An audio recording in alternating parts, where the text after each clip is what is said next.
Welcome to our Melav and Malka Hilulav ARI HAKADOSH Hey Ba'av. We're the 5th of Av. First of all, thank you for our sponsors. Hashem should bless you with a lot of brachot v'atzlachot. Zivug agun v'ezrat Hashem yitbarach. And a lot of parnasat of Hashef Arav. Kol ha'atzlachot. It's not a simple day today. Hey Ba'av. It's not a simple day. And as the rabbi was explaining here before, when the rabbi said there's many mikubalim, one of my specific, I wouldn't call it a hobby, one of my interests, since I'm so into history, Jewish history especially, and my profession is a history teacher, that I like to find all the old mikubalim, people that nobody heard of anymore. They're dug deep hundreds of years ago. Nobody even opened their books for years. And if I would tell you guys how many different streams of Kabbalah there are in the world, you guys will faint. You guys know the famous ones: ARI, Rasha, Shramchal, Balar, the Ramak, Baal Shem Tov. Those are the famous ones. But I will tell you, Rabbi Isai, just in Ashkenaz, in Europe alone. Remember today we were talking in Minchav Shabbat. There was a city in Worms.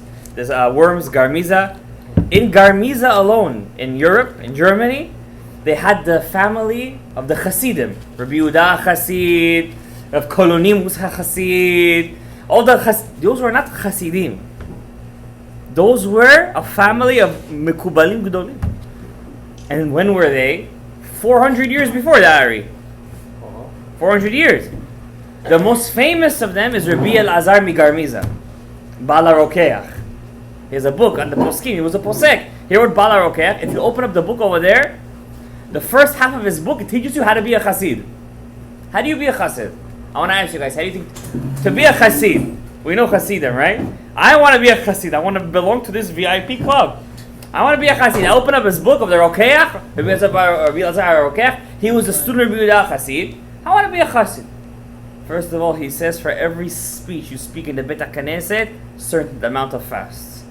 If you think the ARI was hard, the Balar Rokeach is 10 times harder than him. The ARI says to fast 84 fasts for if a person does that Avaram. You guys know what I'm talking about? He says double of that. Lemashal. Everything is much more harder. And they once asked the Chida, how is the ARI saying this kind of amount to do fasting for these Averot? And Rokeach says a different amount. He says they're both correct. This one was speaking from his Shorish Neshama, came from a different place. Whoever is connected to that has to do like him. Whoever is connected to the ARI has to do like him. The ARI said in Shara Kavanot, I'm going to tell you guys something amazing. This is why no matter all the Kabbalahs I read and I learn, I will never leave the ARI HAKADOSH. It's impossible. The ARI says in Shara Kavanot, one of the first pages, he says, every Shevet, every tribe, Reuven, Shimon, Levi, they had their own Sidur. They knew which window in Shamayim is theirs and which tefillah opens that window.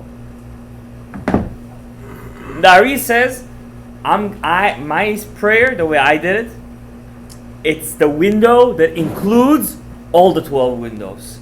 No matter if you're from Shevet Reuven, Shevet Gad, Shevet Shimon, if you're going to use my prayer book, he says, I guarantee you, everything there is the opening up all the windows. Open up everything. Master key. It's the master key. When you see such a thing, Rabbi say, how could you not want to know what he's talking about, know what he's doing? Just the kavanot of tefillin, I was zocheh not long ago to get new tefillin. I was just opening, I wanted to review what's tefillin. Because before you do a mitzvah, you want to learn what it is. Just understand what's tefillin, Rabotai. Why is it black? And the size of it.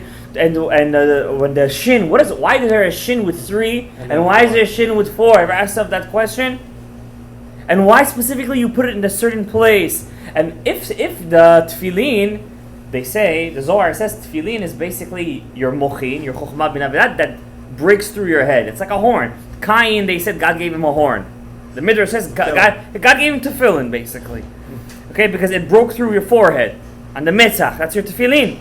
So if that means I have to wear my tefillin after I pray, right? Because if my tefillin is is a result of my tefillah, so why am I wearing it before the tefillah? I should wear it after. And the Ari comes and explains, no, the tefillin is your prayer from yesterday. And it's you're making a link, you're chaining all your tefillot. And it's so amazing. And yichudim, forget about the kavanot, also yichudim, meditations, you could reach such high levels. Don't you want to be like that, Rabotai? I'll tell you one thing the Chida brings down. He says, any human being that's drawn to these things, that's drawn to this limud, and he wants to do extra, he wants to do this chumrah, it's a sign that his neshama is mezuchach. Mezuchach means purified. The Ari says in Shara Gilgulim, when your parents, he says in Shara Gilgulim, come together to do the mitzvah, to bring your neshama to the world. How does it work? What, you think it just happens like that? They come together and then the whole process happens? No, the neshama is already ready to come down into the tipa. It's ready. What happens? Before your parents could bring your neshama, they have to be ma'aleh man. How do you be ma'aleh man? You have to first ask. You have to first take it. You got to take it out first. Before it could come down, you got to take it out. There's nothing for free in this world. Nothing is for free. You understand? Now, some parents, they don't have the power to bring down neshamot. That's what they don't have. They don't have the power to be ma'aleh man. They're totally null and void from that. So what happens? Some 80-year-old tzaddik is doing tikkun chatzot somewhere, or he's doing some very powerful mitzvah, and he's ma'aleh the man for them. And that's why the kid grows up one day, and he's totally connected to that tzaddik, and he has no idea why is he connected to that tzaddik. He has a connection to it. He feels like it's his parent, it's his rebbe. Why? That's not a coincidence. It could be that his neshama, his real parents is him, and they just gave him the body. The Ari says. So ARI HAKADOSH says, what happens when you're ma'aleh man, you take the neshama out of the klipa. There is four ways how to purify your neshama. Before it comes down into the tipa, there is a purification process because it just came out of the klipa. The Ari says, people who are always depressed, they didn't purify enough. Where do you get purified? In the Malchut, in the Shekhinah, in the Sfirat of the Malchut. That's what happens every night to us, by the way. What happens to you every night? You go to sleep, your neshama purifies from all the garbage that it went through today. You understand what I'm saying? It's a purification. It's like a mikveh. The Malchut is a mikveh. So what happens? A ger, for example, a convert, he could only be purified for 40 days. In the Malchut. The neshama stays inside the Malchut for 40 days purification. But it's not enough. The second level, which is after 40 days, there is 9 months. Just like a woman is pregnant for 9 months, also the neshama is in there for 9 months, getting purified. I'm telling you guys deep sodot right now. Till he gets converted. Till he comes down here. The convert could only be there for 40 days. That's why when a convert converts, the Gemara says, don't make fun of a goy in front of him for 9 generations, 10 generations. Don't make fun of a goy. He still feels some kind of connection because he was only purified as neshama for 40 days. But all of our neshamot, most of us, we were there for 9 months. What if it's 8 months? Huh? No, this is kind of no. Preemies, they're not supposed to. Many of them, if it wasn't for the technology of science, it's 8 months is what kind of kids do live? 7 months. That's a very high level of purification. 7 months is higher than 9 months. Because they did it faster. I understand. It's much higher than 9 months. For example, who was born at 7 months in the Torah?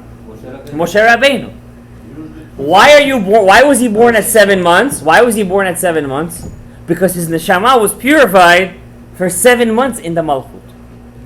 And the highest level is somebody who's there for 12 months. The Gemara brings a story in Masechet Yevamot that there was a woman who was pregnant, her husband was with her, and then he went to do business. He comes back 12 months later, she's giving birth. He's like, what? If this was my kid, she should have given birth 3 months ago at 9 months. How is she giving birth today? So he wanted to get a divorce, so they go to the rabbi called Rabbi Tosfa'ah. Big rabbi, big Amorah. He goes to him and he says, did she cheat on me? He's like, no, it's possible for a woman to give birth at 12 months to a healthy baby. And that's what happened over here to you. And who was born at 12 months in the Torah? Anybody take a guess? I'll give you a hint. He was a king. David's son was Shlomo HaMelech. Shlomo Melech, his mother Batsheva carried him for 12 months. And he was born at the highest level of zichuch. Do you know he was a Navi at the age of 12? 12! That's not humane. You understand? You know what it is to be a Navi? Do you know how you have to purify your body? So all of us over here, since you're drawn to this limud, it's only one reason only. It must be your zichuch process was much finer than other people's. Now what happens sometimes, says the ARI, sometimes you could stay up there for 9 months, 7 months, not because of your own merit. You attach yourself to another tzaddik that's being born. So what happens? Let's say there's a tzaddik that's being born. He's your age, 1 or 2 years older than you. He comes out of the klipa. When he comes out, it's like Avaram Avinu going through Gehenom. He takes Neshamot with him. He takes the Neshamot, then he goes up to the Malchut, to the Shekhinah, to get cleaned. It's like a laundry machine. He goes up there to get clean, and all those guys were only supposed to be there for 40 days, like a ger.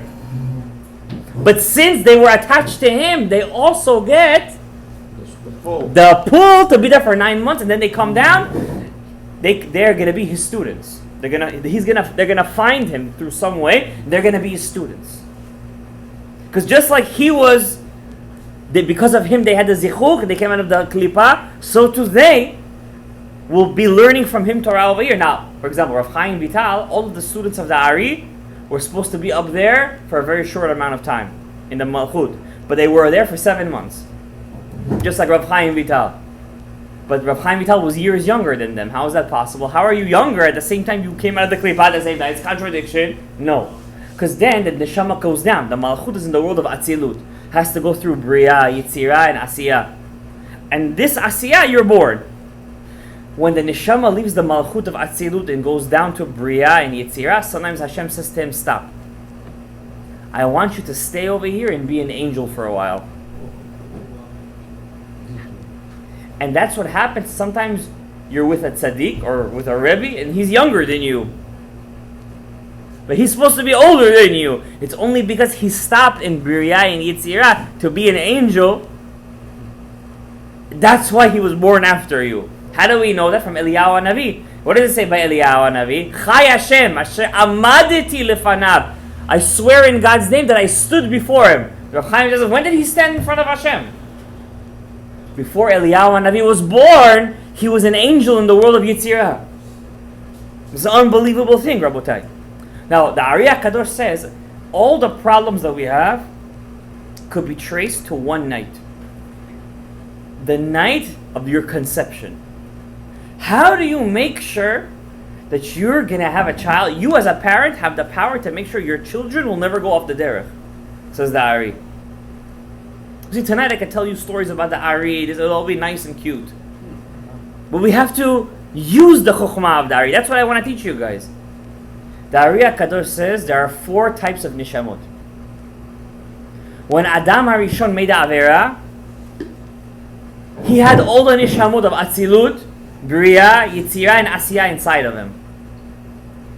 In Atzilut itself, right when he was about to eat from Etz Hadat, the Zihara Ila'ah, which is a very high level of neshamot, they sprouted from him.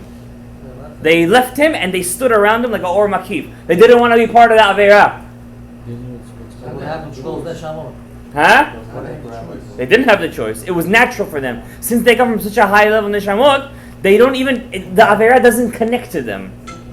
All the neshamot that were in Adam HaRishon, 3 things happened to them.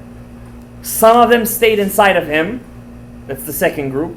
Some of them he gave to Cain and Hevel. That's the third group. And some of them went deep inside the klipa. That's us. Not necessarily. That's the ones we're trying to get. I want to tell you 2 big neshamot that they were from the lowest level, that went deep inside the klipa. David HaMelech is the first one. David HaMelech was deep inside the klipa. And the second one was one part of Moshe Rabbeinu's neshama.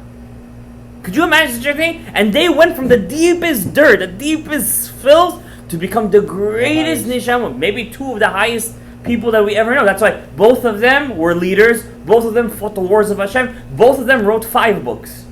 David HaMelech wrote 5 books of Tehillim. Moshe Rabbeinu wrote 5 books of the Torah. It's unbelievable.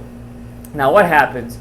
Those neshamot of ziyara ila'ah, those are called neshamot chadashot. You know, they always say, there's no new souls after the destruction of Beit HaMikdash. Right? They say that? I'm here to tell you that's wrong. What do people do? They read one page of the Etz HaHayim, and they already think they're mekubalim. They forgot the second part.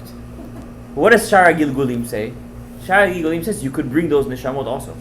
Now, Friday night after. if you're with your wife, b'kedusha u'b'tahara l'shem yehud. Hey, what are you doing over there, honey? Wait a second, l'shem yehud. If you say l'shem yehud, there's a l'shem yehud of the Ben Ish Chai. I remember when I got married, when I went to learn with a rabbi the night before my marriage, it was a rabbi in Williamsburg. He gave me laminated l'shem yehud of the Ben Ish Chai. Your wife didn't get scared? Huh? I got scared? Your wife didn't get No, scared? she said it with me. What's it? She's a tzaddiket. So there's one for women too. There's a separate one for women. The Ben Ish Chai brings it. It's a separate one for women, separate one for men. And over there you say, Hashem Yichud, may Hashem make my thing strong, and may it be a Ben Zachar. And there's kavanot over there. There's 3 kavanot of Shem Ekyeh. 3 Shem Ekyehs you have to have. And it's going to be, the child should come out Milubanu Mizoras. You ever see a child? You ever see a child that he's just a good kid? Then you see some kids?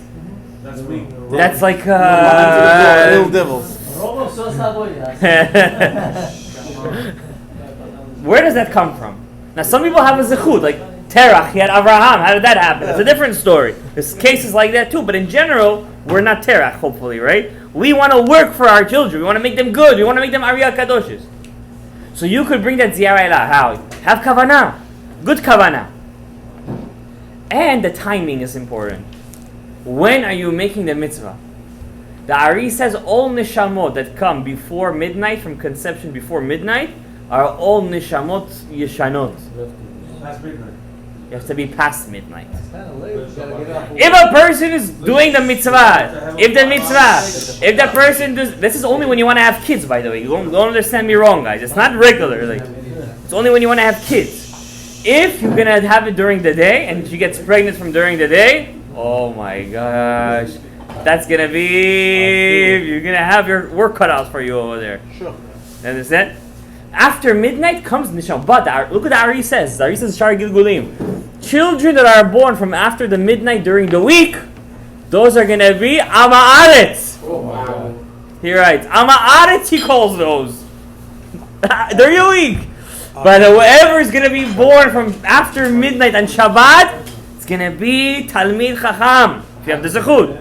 Now, the night of the mikveh is also considered like Shabbat. Ah, okay. That makes sense. The night of the mikveh is also now. Also, the night of Rosh Chodesh is also high level. There's different times. Rabbi, what about when people have weddings during the week? Yeah. That's like considered your. But that's considered your mikvah night. Was the problem. But first of all, if she's never been, if she's a betula, she can never get pregnant on the night of her wedding. Okay, what about the people get married second time? Second time, third time, yeah. They want to get pregnant. You're saying Yeah. So after midnight. After midnight. No, but you say it's during the week. Listen, we're not. I'm telling you this now. Let's not go home and make our wives crazy over here. That's gonna be a big issue. That's gonna be a big issue. Wait 5 more minutes, 5 more minutes. You know, it's gonna be a big issue. So what do? You pick your battles in life. You know what I'm saying? You first of all during the week, don't jump to Shabbat. Don't jump to Shabbat. Second of all, the Ramban writes, Nachmanides, it also depends a lot what you ate before. The Ramban says a person shouldn't eat before he does the mitzvah. That's gonna cause your children to be meluban or mizuraz, shustri, and nice.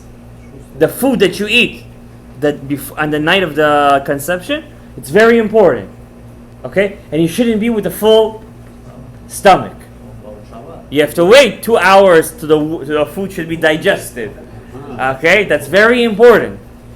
Now, the ARI HAKADOSH says, if a person follows this formula of after midnight, and this is when he wants to have children, of after midnight, and he makes sure. Now, also, not only women should go to the mikveh.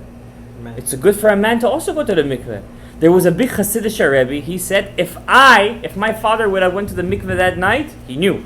If my father would have moved that night, I wouldn't have to yell so much in my tefillah. That's what he said. So for a guy to also go to the mikveh, you have to purify yourself too. It's a mitzvah. We're not like the goyim chas v'shalom. Those they're priests, they're komarim. They think it's an avera to be with to get married. Chas v'shalom. Just the opposite. It's our first mitzvah in the Torah. It's a mitzvah to get married. And if this was 1,000 years ago, with more than one wife too, why not? It's a mitzvah. Today is the Cherem Rabbeinu Gershom. You can't do such a thing. You got to follow the halacha. There's a reason why it was put into place. But the ARI HAKADOSH says, now also, when a person, the ARI HAKADOSH says, what also makes the child meluban mizoraz? What makes him kadosh? You want to make a child kadosh mi beten imo? Am I right or wrong? Now I'm going to tell you an ARI HAKADOSH. You guys are not going to believe this. When I learned this, Rachamim, I was shaking. Shaking. Your child, Neshama, is made up of the mitzvot that you did that day. Now I could give you an hour shiur just on that. I'm just giving you the thing. That means that day of conception, that night, when the Neshama comes out, your child gets a levush from you. Chalukat Rabbanan. That's his main thing. That's his Yetzirah Tov. Based on the mitzvot you did that day, is going to be the child's Chalukat Rabbanan. That's unbelievable. That means you have the power in your hand as a parent to make the child's life, to make him a Talmid Chacham. You could give him an enormous Yetzer HaTov. You could give him that. How? If you know tonight, I know it's going to be, there's no, how you say, it's not spontaneous. We're Jewish. We don't believe in spontaneous. That's in Hollywood. That's in California. You could go over there for the spontaneous. By us, everything is calculated. Boundary has to be done in a certain way. There was a big rabbi. We're going to make a hilulah for him too. Bli neder, if Hashem gives me the power. He passed away a day before Tisha B'Av. Chet B'Av. Rabbi Yehuda Ptaya said on him, he was the nitzotz of Moshe Rabbeinu. His name was Rabbi Shimon Agassi. He was Rabbi Yehuda Ptaya's Rebbe. His Rebbe. He wrote a book on Shara Gilgulim called Bnei Aaron. Listen to what I'm telling you guys. I'm telling you a scary story right now. Look at the power a parent has on his child and what he's going to be. Look at the power. Rabbi Shimon Agassi was a tzaddik Yesod Olam. He had Gilui Eliyahu Hanavi. I have his book on all his Giluyim. This guy had fantastic hasagot. Fantastic. Hasagot means visions. He saw Rabbi Shimon Bar Yochai. He saw the Torah. Crazy stuff. Crazy stuff. He had a son. This son was supposed to be a big tzaddik. On the night of his wedding, he dies. This kid, his son. Yeah. His name was Aharon. He dies on the night of his wedding. It was Purim. Or a day before Purim, something like that. It was such a big... The whole city of what's his name? Iraq. No, what's the... Bavel, yeah, not the... Baghdad. This whole city of Baghdad was shocked. How a tzaddik like this, something... I mean, one thing for him to pass away. On the night of his wedding, it was shock for everybody. So now they do Yibum. They used to do Yibum back then. 100 years ago. In Baghdad, they still used to do Yibum. The brother has to marry. He also dies. Second brother also dies. Now she's a young lady. The girl is like 16. The youngest brother has to do Yibum, but he's only like 3 years old. That means she has to wait for another 10 years either to do Chalitza or Yibum. So Rabbi Shimon Agassi says, I want to find a way to make you free so you go get married. So she said, I want to wait to do the mitzvah of Yibum. She said, I want to wait till he grows up and I'm going to do the Yibum. And she passed away not long ago. She lived an extremely long life, this girl, this woman. Till the last day of her life, she had her full teeth and she had a full head of hair and she had her eyesight. From the bracha of Rabbi Shimon Agassi that she waited to do the mitzvah of Yibum. She married him. She was 10 years older. She was more. She was about 15 years older than him. Yeah. She waited. Imagine how much she had to wait. But what's the chance? The boy might say, I don't want it. Yeah. If he said, trust me, with a father like Shimon Agassi, to smacks. These were Sfaradi. This is not like today. Just love them. Just love. I mean, you gotta love them, but that's unfortunately that's the chinuch of today. Just love them. Just love. Back then there was no such thing as love. Rabbi Yehuda Ftaya, he looks like a very nice guy from his pictures, right? Once he gave such a shapaloch to his son in front of a big Rav, Avaram Adis. He didn't care. I get the chinuch, he gave a smack across the head. Now, today we don't do such things. Just love them. That's what we believe in today. What can we do? This is the generation like this. Anyways, this Rabbi Shimon Agassi, why did his 2 sons die? I'm going to tell you something crazy from the ARI HAKADOsh. What I just told you, that the child's Neshama, the Chalukat Rabbanan, is made from the mitzvah that you did on that day. Now look how far this goes. So Rabbi Yehuda Ftaya made for him a she'elah. It was Shabbat. There's 2 stories. And on Shabbat, he brought down a Neshama, to the kids' Neshamot, and he asked them, why did it happen to you? Because he didn't want to get comforted. Rabbi Shimon Agassi. And they said to him, we're the Gilgulim of Nadav and Avihu. Oh, wow. Because Nadav and Avihu died like that, anybody who comes from their Neshama gets a very horrible death. And before they marry. Before they marry, the same thing. And also, people who come from their Neshama, everybody mourns for them. Ever have a guy, like he just passed away? I don't know the guy, but everybody's talking about it, right? Those nishamot are nitzotzot from Nadav and Avihu. Just like everybody cried for them, so to those people, everybody cries for them. Rabotai, life is not a joke. Everything is interconnected. What's the second answer? This is the scary answer. They told Rabbi Shimon Agassi in a hasaga that night, when you were with your wife to bring the nishamot of your kids, you did a very big mitzvah. Very big mitzvah. And you did it again. You did that mitzvah twice. And they were waiting for you in Shamayim to do it a 3rd time. And you told yourself, I did it twice already. I don't need to do it a 3rd time. Because of that, you only gave your kids a nefesh and a ruach. You didn't give them a neshama. And that's why they died young.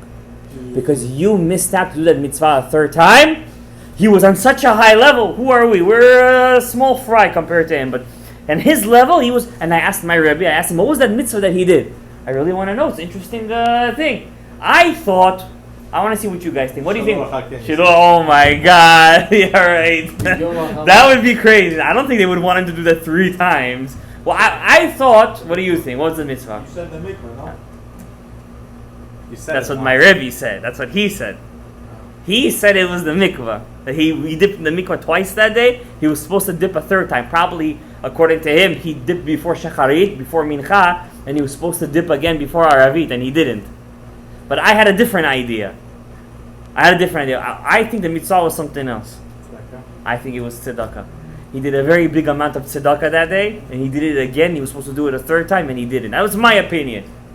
Because remember, tzedakah is a zivug. When you give tzedakah to an ani, you give it to an ani, well, you're becoming into yud-ke vav-ke at that time. How? The dollar or the penny thing is the yud. Your 5 fingers is the hey. Your arm is a vav, and his hand is a hey. So you're making... You understand? So zivug is not only between man and woman. It's also between 2 people. You understand? So when he did the mitzvah tzedakah, I have a feeling that he brought down a very big neshama. He did it a 2nd time. He didn't do it a 3rd time, and he messed up because of that.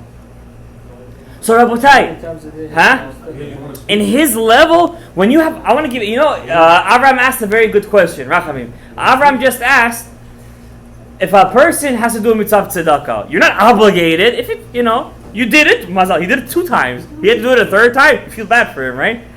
I'll tell you. We know what an Avera is. We spoke about this in the morning. Avera doesn't mean sin. That's a wrong translation. Avera means to go over.